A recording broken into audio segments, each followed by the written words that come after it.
Hello friends, कैसे हैं आप सब। उम्मीद है कि आप सब अच्छे होंगे। आज मैं आप लोगों के दरमियान एक बहुत ही बेहतरीन सेशन का आगाज़ करने जा रहा हूं, जो सक्षमता 2.0 हो या बीपीएससी टीआरई 3 हो या प्रधानाध्यापक परीक्षा हो, सबके लिए most important selected common questions हैं। इसलिए वीडियो को अंत तक देखना बिल्कुल न भूलें। अगर आप मेरे चैनल पर नए हैं तो चैनल को सब्सक्राइब कर लीजिए, बेल आइकन को ऑन कर दीजिए और वीडियो को ज़्यादा से ज़्यादा शेयर कर दीजिए। चलिए अब शुरू कर लेते हैं। पहला क्वेश्चन आपके स्क्रीन पे, बिहार से राज्यसभा के लिए कितने सदस्य निर्वाचित होते हैं? तो इसका सही आंसर हो जाएगा 16 सदस्य निर्वाचित होते हैं और बिहार में कुल राज्यसभा के 16 सीट ही हैं जी। क्वेश्चन नंबर सेकंड, राज्यसभा की सदस्य बनने के लिए न्यूनतम आयु कितनी होनी चाहिए?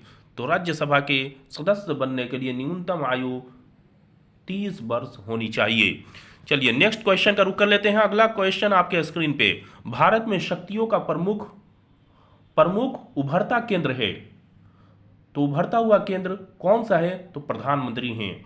चलिए अगला क्वेश्चन आपके स्क्रीन पे, लोकसभा का नेता कौन होता है? तो इसका सही आंसर हो जाएगा प्रधानमंत्री होते हैं। आप लोगों के दरमियान 75 एमसीक्यूज लेकर के आए हैं, जो मोस्ट इंपॉर्टेंट है इन सारे परीक्षाओं के लिए, इसलिए इसको देखना बिल्कुल न भूलिए। चलिए अगला क्वेश्चन का रुख कर लेते हैं। सोडियम को किस में रख करके संचित किया जाता है? यानी सोडियम को खुले नहीं रखा जाता बल्कि मिट्टी तेल में रखा जाता है। तो सोडियम को किस में रख करके संचित किया जाता है? तो सोडियम को मिट्टी तेल में रख करके संचित किया जाता है। चलिए अगला क्वेश्चन आपके स्क्रीन पे, स्टील में कितना प्रतिशत कार्बन होता है? तो इसका सही आंसर हो जाएगा 0.1 से 2% तक। नेक्स्ट सवाल आपके स्क्रीन पे, समुद्र के जल को किस प्रक्रिया द्वारा शुद्ध किया जाता है? तो सही आंसर हो जाएगा आसवन विधि द्वारा। नेक्स्ट क्वेश्चन का रुख कर लेते हैं। किसके जलने से सबसे अधिक वायु प्रदूषण होता है? तो इसका सही आंसर हो जाएगा कोयला के जलने से सबसे अधिक वायु प्रदूषण होता है। नेक्स्ट क्वेश्चन का रुख कर लेते हैं। एड्स किस कारण से होता है? तो इसका सही आंसर हो जाएगा वायरस के कारण होता है। नेक्स्ट सवाल आपके स्क्रीन पे, सबसे छोटी जीव कौन सा है? तो इसका सही आंसर हो जाएगा माइकोप्लाज्मा। माइकोप्लाज्मा सबसे छोटी जीव है। अगला सवाल आपके स्क्रीन पे, दूध खट्टा किस कारण से होता है? तो इसका सही आंसर हो जाएगा बैक्टीरिया के कारण से। अगला सवाल आपके स्क्रीन पे, जीवाणुओं में किसका अभाव होता है? तो इसका सही आंसर हो जाएगा माइटोकॉन्ड्रिया का अभाव होता है। अगला सवाल आपके स्क्रीन पे, प्राथमिक उपभोक्ता होते हैं शाकाहारी, मांसाहारी या सर्वाहारी? तो इसका सही आंसर, परफेक्ट आंसर हो जाएगा शाकाहारी। नेक्स्ट क्वेश्चन का रुख कर लेते हैं। द्वितीय उपभोक्ता होते हैं, क्या होते हैं? शाकाहारी, मांसाहारी या सर्वाहारी? तो इसका सही आंसर हो जाएगा द्वितीय उपभोक्ता मांसाहारी होते हैं। अगला सवाल का रुख कर लेते हैं। जीन शब्द का सर्वप्रथम प्रयोग किसने किया था? तो इसका सही आंसर हो जाएगा जोहानसन ने किया था। जोहानसन ने जीन शब्द का सबसे पहले प्रयोग किया था। अगला सवाल आपके स्क्रीन पे, प्रयोगशाला में सर्वप्रथम डीएनए का संश्लेषण किसने किया था? तो इसका सही आंसर हो जाएगा प्रयोगशाला में सर्वप्रथम डीएनए का संश्लेषण हर गोविंद खुराना ने किया था। अगला सवाल आपके स्क्रीन पे, कोशिका का ऊर्जागिरी किसे कहा जाता है? तो इसका सही आंसर हो जाएगा कोशिका का ऊर्जागिरी माइटोकॉन्ड्रिया को कहा जाता है। नेक्स्ट क्वेश्चन का रुख कर लेते हैं। कोशिका में प्रोटीन संश्लेषण कहाँ होता है? तो इसका सही आंसर हो जाएगा राइबोसोम में होता है। अगला सवाल आपके स्क्रीन पे, कोशिका की आत्महत्या की थैली कहलाती है, कोशिका की आत्महत्या की थैली कहलाती है, कौन कहलाती है? तो इसका सही आंसर हो जाएगा लाइसोसोम कोशिका की आत्महत्या की थैली कहलाती है। नेक्स्ट सवाल आपके स्क्रीन पे, सबसे अधिक कोशिका में पाए जाने वाला पदार्थ है, तो कोशिका में सबसे अधिक पाया जाने वाला पदार्थ जल होता है, क्या होता है? जल। चलिए नेक्स्ट क्वेश्चन का रुख कर लेते हैं। अगला सवाल आपके स्क्रीन पे, कौन सी गैस पृथ्वी पर हरित गृह प्रभाव में सर्वाधिक योगदान करती है? तो इसका सही आंसर हो जाएगा CO2 यानी carbon dioxide will be the correct answer. चलिए अगला सवाल आपके स्क्रीन पे, वायु प्रदूषकों का विश्वसनीय संकेतक है। तो वायु प्रदूषकों का विश्वसनीय संकेतक लाइकेंस तथा मांस हैं। चलिए नेक्स्ट क्वेश्चन का रुख कर लेते हैं। नदियों में जल प्रदूषण की माप कैसे की जाती है? तो इसका सही आंसर हो जाएगा O2 की घुली हुई मात्रा से, यानी ऑक्सीजन की घुली हुई मात्रा से नदियों में जल नदियों में जल प्रदूषण की क्या किया जाता है, पता लगाया जाता है। अगला सवाल आपके स्क्रीन पे, अम्लीय वर्षा से क्या प्रदूषित होता है? तो अम्लीय वर्षा से मृदा तथा जलाशय यानी मिट्टी और जल ये प्रदूषित होते हैं अम्लीय वर्षा से। नेक्स्ट क्वेश्चन का रुख कर लेते हैं। विटामिन डी की कमी से कौन सा रोग होता है? तो इसका सही आंसर हो जाएगा सूखा रोग होता है विटामिन डी की कमी से। नेक्स्ट सवाल आपके स्क्रीन पे, मछलियों के यकृत के तेल में किसकी प्रचुरता होती है? मछलियों के यकृत यानी मछलियों के लीवर के तेल में किसकी प्रचुरता होती है? तो इसका सही आंसर हो जाएगा विटामिन डी की प्रचुरता होती है। अगला सवाल का रुख कर लेते हैं। अगला सवाल आपके स्क्रीन पे, किस विटामिन से मानव शरीर में रक्त का थक्का बनता है? तो विटामिन के से मानव शरीर में रक्त का थक्का बनता है। अगला सवाल आपके स्क्रीन पे, विटामिन ई का रासायनिक नाम क्या है? तो विटामिन ई का रासायनिक नाम टोकोफेरॉल है। अगला सवाल का रुख कर लेते हैं। नारियल में खाने योग्य भाग कौन सा होता है? तो नारियल में खाने योग्य भाग भ्रूण कोश होता है। अगला सवाल आपके स्क्रीन पे, सर्वदाता रक्त समूह के नाम से किसे जाना जाता है? तो सर्वदाता रक्त समूह के नाम से ओ ग्रुप को जाना जाता है। अगर आपसे पूछे सर्वग्राही रक्त समूह के नाम से किसे जाना जाता है? तो ए बी ग्रुप को जाना जाता है। और टोटल ब्लड ग्रुप 4 प्रकार के होते हैं। कौन कौन? तो ए बी, फिर उसके बाद क्या हो जाएगा ओ। तो ये सारे जो है ये 4 प्रकार होते हैं। चलिए नेक्स्ट क्वेश्चन का रुख कर लेते हैं। प्रथम विद्युत कंप्यूटर का नाम क्या था? कंप्यूटर से भी आपके सवाल जो है एग्जामिनेशन हॉल में पूछे जा रहे हैं, इसलिए हमने कंप्यूटर से 5 क्वेश्चन रखा है और सारे के सारे सिलेक्टेड हैं। चलिए बहुत बढ़िया। प्रथम विद्युत कंप्यूटर का नाम क्या था? तो मार्क 1 था, मार्क 1। नेक्स्ट क्वेश्चन का रुख कर लेते हैं। प्रथम सुपर कंप्यूटर का नाम क्या था? तो सुपर कंप्यूटर का नाम क्रे-1 था। क्या था? क्रे-1। नेक्स्ट क्वेश्चन आपके स्क्रीन पे, ईमेल से प्राप्त संदेश कहाँ दिखाई देता है? तो इसका सही आंसर हो जाएगा ईमेल से प्राप्त संदेश मेल बॉक्स के मैसेज विंडो में दिखाई देता है। अगला सवाल आपके स्क्रीन पे, CGA कार्ड कितना मेमोरी का प्रयोग करता है? तो इसका सही आंसर हो जाएगा 16 KB मेमोरी का प्रयोग करता है। अगला सवाल आपके स्क्रीन पे, 35 HGA कार्ड कितना, HGA question number 35, HGA card कितना मेमोरी का प्रयोग करता है? तो HGA जो कार्ड होता है वो 64 KB मेमोरी का प्रयोग करता है। नेक्स्ट क्वेश्चन का रुख कर लेते हैं। भारत का राष्ट्रीय खेल क्या है? तो इस सही आंसर हो जाएगा हॉकी है। क्या है? हॉकी। नेक्स्ट क्वेश्चन का रुख कर लेते हैं। खो खो खेल में प्रत्येक पक्ष में खिलाड़ियों की कुल संख्या कितनी होती है? यानी एक टीम में कितने खिलाड़ियों की संख्या होती है? तो प्रत्येक टीम में 9 खिलाड़ी होते हैं। अगला सवाल आपके स्क्रीन पे, बहुत बढ़िया, किस खिलाड़ी को हॉकी का जादूगर कहा जाता है? बहुत ही इंपॉर्टेंट है। चलिए, तो मेजर ध्यानचंद को हॉकी का जादूगर कहा जाता है। अगला सवाल आपके स्क्रीन पे, शांति निकेतन की स्थापना किसने की थी? तो इसका सही आंसर हो जाएगा रविंद्रनाथ टैगोर ने शांति निकेतन की स्थापना की थी। नेक्स्ट क्वेश्चन आपके स्क्रीन पे, होम रूल लीग किस से संबंधित है? तो इसका सही आंसर हो जाएगा बाल गंगाधर तिलक से संबंधित है।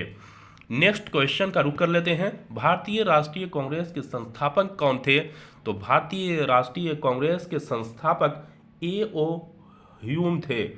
नेक्स्ट सवाल आपके स्क्रीन पे, आर्य समाज के संस्थापक कौन थे? तो इसका सही आंसर हो जाएगा स्वामी दयानंद थे, स्वामी दयानंद।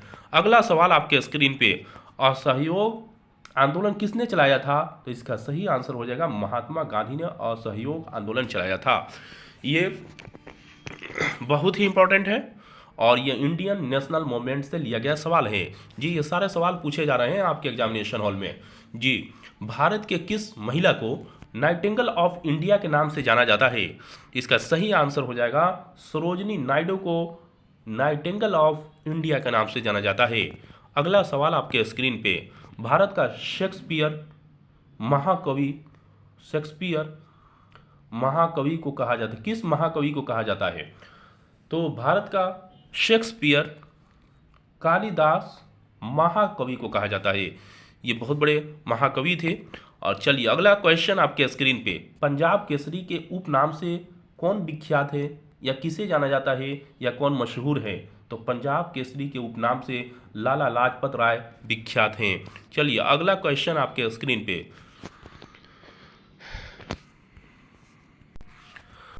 शेर कश्मीर किस महापुरुष को कहा जाता है? तो इसका सही आंसर हो जाएगा शेर कश्मीर शेख अब्दुल्ला को कहा जाता है। अगला सवाल आपके स्क्रीन पे, क्वेश्चन नंबर 48, भारत का मिनी स्विट्जरलैंड के उपनाम से किस शहर को जाना जाता है? मिनी स्विट्जरलैंड के उपनाम से किस शहर को जाना जाता है? तो इसका सही आंसर हो जाएगा खज्जियार, यानी खज्जियार, जो कि हिमाचल प्रदेश में है, उसी सिटी को जाना जाता है। चलिए अगला क्वेश्चन आपके स्क्रीन पे, सफ़ेद हाथियों की भूमि की उपनाम से कौन सा देश को जाना जाता है? तो इसका सही आंसर हो जाएगा थाईलैंड को जाना जाता है। सफ़ेद हाथियों की भूमि किस देश को जाना जाता? तो थाईलैंड को जाना जाता है। नेक्स्ट क्वेश्चन आपके स्क्रीन पे, हजार झीलों की भूमि, है ना, हजार झीलों की, सॉरी ये झीलों नहीं है बल्कि हजार झीलों की भूमि किस देश को कहते हैं? तो इसका सही आंसर हो जाएगा फिनलैंड को कहा जाता है हजार झीलों की भूमि। अगला सवाल आपके स्क्रीन पे, किस देश को उगते हुए सूरज का देश के नाम से जाना जाता है? उगते हुए सूरज किस के नाम से किस देश को जाना जाता है? तो जापान को जाना जाता है, क्योंकि सबसे पहले सूर्योदय वहीं होता है। अगला सवाल आपके स्क्रीन पे, भारत का राष्ट्रीय चिन्ह क्या है? तो इसका सही आंसर हो जाएगा अशोक चक्र भारत का राष्ट्रीय चिन्ह है। नेक्स्ट, चक्र किसका प्रतीक माना जाता है? जो चक्र होता है और ख़ास तौर से राष्ट्रीय झंडा पे जो लगा होता है उसमें एक चक्र लगा रहता है जिसमें 24 तिल्लियाँ होते हैं। कह रहा है चक्र किसका प्रतीक माना जाता है? तो ये प्रगति का प्रतीक माना जाता है जी। चलिए अगला क्वेश्चन आपके स्क्रीन पे, उल्टा झंडा किसका प्रतीक माना जाता है? तो उल्टा झंडा संकट का प्रतीक माना जाता है। जब कोई देश में मुसीबत आती है या संकट आता है तो झंडा उल्टा कर दिया जाता है, और उल्टा झंडा ये प्रतीक है कि देश में संकट है जी। अगला सवाल आपके स्क्रीन पे, भारत में निर्मित प्रथम अंग्रेजी फिल्म कौन सी थी? तो इसका सही आंसर हो जाएगा नूरजहां। क्या होगा? नूरजहां। अगला सवाल आपके स्क्रीन पे, भारतीय अंतरिक्ष अनुसंधान संगठन का मुख्यालय कहाँ है? तो भारतीय अंतरिक्ष अनुसंधान का संगठन बेंगलुरु में है। कहाँ है? बेंगलोर में है। नेक्स्ट सवाल आपके स्क्रीन पे, भारत का सर्वोच्च सम्मान कौन सा है? तो इसका सही आंसर हो जाएगा भारत का सर्वोच्च सम्मान भारत रत्न है। अगला सवाल आपके स्क्रीन पे, भारत में सबसे लंबा बांध कौन सा है? तो इसका सही आंसर हो जाएगा हीराकुंड बांध, जो कि उड़ीसा में है, भारत के सबसे लंबा बांध है। क्वेश्चन नंबर 59, भारत में सबसे ऊंचा दरवाजा कौन सा है? तो इसका सही आंसर हो जाएगा बुलंद दरवाजा सबसे ऊंचा दरवाजा है भारत में जी। अगला सवाल आपके स्क्रीन पे, भारत में सबसे लंबी तटरेखा वाला प्रायद्वीपीय राज्य है? सबसे लंबी तटरेखा वाला प्रायद्वीपीय राज्य कौन सा है? तो इसके लिए आ जाएगा गुजरात। कौन आएगा? गुजरात जी। चलिए अगला सवाल आपके स्क्रीन पे, भारत में सबसे लंबी तटरेखा वाला प्रायद्वीपीय राज्य है? तो गुजरात है, रिपीट हो गया है। चलिए इसके लिए माफ़ी चाहता हूँ। नेक्स्ट क्वेश्चन आपके स्क्रीन पे, भारत में सर्वाधिक वर्षा वाला स्थान कौन सा है? यह क्वेश्चन कई दफ़ा रिपीट हुए हैं, मौसिनराम, जो कि मेघालय में है। भारत में सर्वाधिक वर्षा वाला स्थान मौसिनराम है और मेघालय राज्य में है। चलिए अगला क्वेश्चन आपके स्क्रीन पे, भारत में प्रथम महिला शासिका कौन थी? तो भारत में प्रथम महिला शासिका रजिया सुल्ताना थी। कौन थी? रजिया सुल्ताना। नेक्स्ट क्वेश्चन आपके स्क्रीन पे, देश के प्रथम महिला राज्यपाल कौन थी? तो प्रथम महिला राज्यपाल देश की सरोजनी नायडू थी। कौन थी? सरोजनी नायडू। चलिए नेक्स्ट क्वेश्चन का रुख कर लेते हैं। सबसे छोटा दिन कब होता है? तो सही आंसर हो जाएगा 22 दिसंबर को सबसे छोटा दिन होता है। सबसे बड़ा दिन साल का कब होता है? तो इसका सही आंसर हो जाएगा 21 जून को सबसे बड़ा दिन होता है। नेक्स्ट क्वेश्चन का रुख कर लेते हैं। ग्रहों में सबसे बड़ा ग्रह कौन सा है? तो इसका सही आंसर हो जाएगा बृहस्पति ग्रहों में सबसे बड़ा ग्रह है। चलिए नेक्स्ट क्वेश्चन, ग्रहों में सबसे छोटा ग्रह कौन सा है? तो इसका सही आंसर हो जाएगा बुध सबसे छोटा ग्रह है। अगला सवाल आपके स्क्रीन पे, ग्रहण में सबसे ठंडा ग्रहों में ग्रहण लिखा गया है, ग्रह है। ग्रहों में सबसे ठंडा ग्रह कौन सा है? तो सबसे ठंडा ग्रह वरुण हो जाएगा। वरुण ग्रह सबसे ठंडा है। नेक्स्ट क्वेश्चन आपके स्क्रीन पे, सूरज से सर्वाधिक समीप स्थित ग्रह कौन सा है? तो सूरज से सबसे समीप या नियरेस्ट जो ग्रह है वह है बुध, जिसको इंग्लिश में मरकरी के नाम से जानते हैं। चलिए अगला सवाल, कौन सा रेल मार्ग विश्व में सबसे लंबा है? तो इसका सही आंसर हो जाएगा ट्रांस साइबेरियन रेल मार्ग, जो कि विश्व में सबसे लंबा है। ट्रांस साइबेरियन रेल मार्ग जो विश्व में सबसे लंबा है। अगला सवाल आपके स्क्रीन पे, विश्व में सबसे बड़ा रेगिस्तान कौन सा है? तो सबको ही जानता है, सहारा रेगिस्तान, जो कि अफ्रीका में है। नेक्स्ट क्वेश्चन आपके स्क्रीन पे, भारत के किस राज्य को मसालों का बगीचा कहा जाता है? तो केरल को मसालों का बगीचा कहा जाता है। नेक्स्ट क्वेश्चन का रुख कर लेते हैं। महात्मा गांधी ने अपनी आत्मकथा मूलतः किस भाषा में लिखी थी? तो इसका सही आंसर हो जाएगा इंग्लिश में लिखी थी जी। नेक्स्ट क्वेश्चन का रुख कर लेते हैं। सबसे अंतिम क्वेश्चन होगा ये, किस देश का राष्ट्रीय प्रतीक गुलाब का फूल है? तो ईरान का राष्ट्रीय प्रतीक गुलाब का फूल है। दोस्तों उम्मीद है कि यह वीडियो आपको बहुत पसंद आया होगा, यह सेशन बहुत पसंद आए होंगे, और इसी तरह के नए नए वीडियोस के लिए मेरे चैनल को सब्सक्राइब कर लीजिए, बेल आइकन को ऑन कर दीजिए और वीडियो को ज़्यादा से ज़्यादा शेयर कर दीजिए। आज के लिए इतना ही, दीजिए इजाज़त, अपना ख्याल रखिए।